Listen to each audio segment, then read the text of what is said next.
We begin with that horrific news, the new and gruesome video appearing to show a second American hostage executed by terrorists from ISIS. This time, American journalist Steven Sotloff, just 31 years old, and it comes just 2 weeks after another American, James Foley, lost his life. It was just days ago, Steven Sotloff's mother begging ISIS to spare her son. Tonight, an urgent international manhunt for the mysterious man in the hood with what sounds like a British accent, appearing again with a message now for President Obama.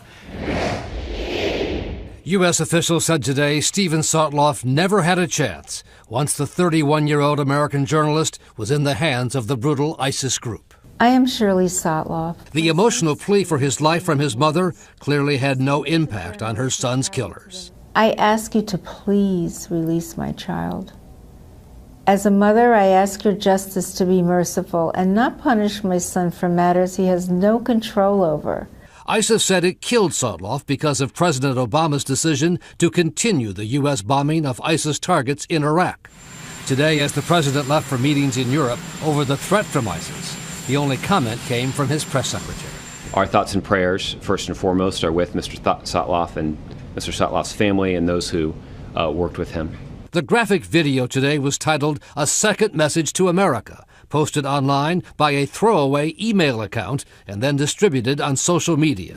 I'm back, Obama. The hooded executioner appeared to be the same British accented speaker who 2 weeks ago beheaded journalist James Foley. You have been at the forefront of the aggression towards the Islamic State. Investigators are already comparing the voices from the two ISIS videos, along with an analysis of the desert setting, the speaker's use of his left hand to hold the knife, and his eyes.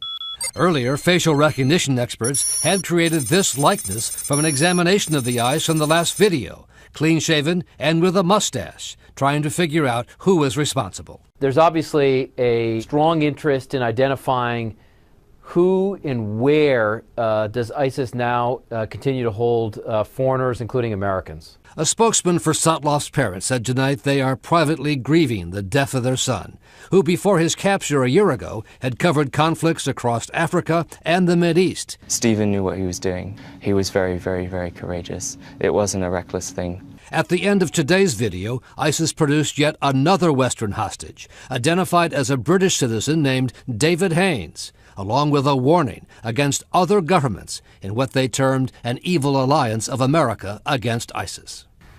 And of continued concern to U.S. officials is their belief the group also is holding 2 young American aid workers who went to Syria to do nothing more than to help civilians there caught in the middle of the strife, David. Everyone thinking about them tonight. Brian Ross leading us off.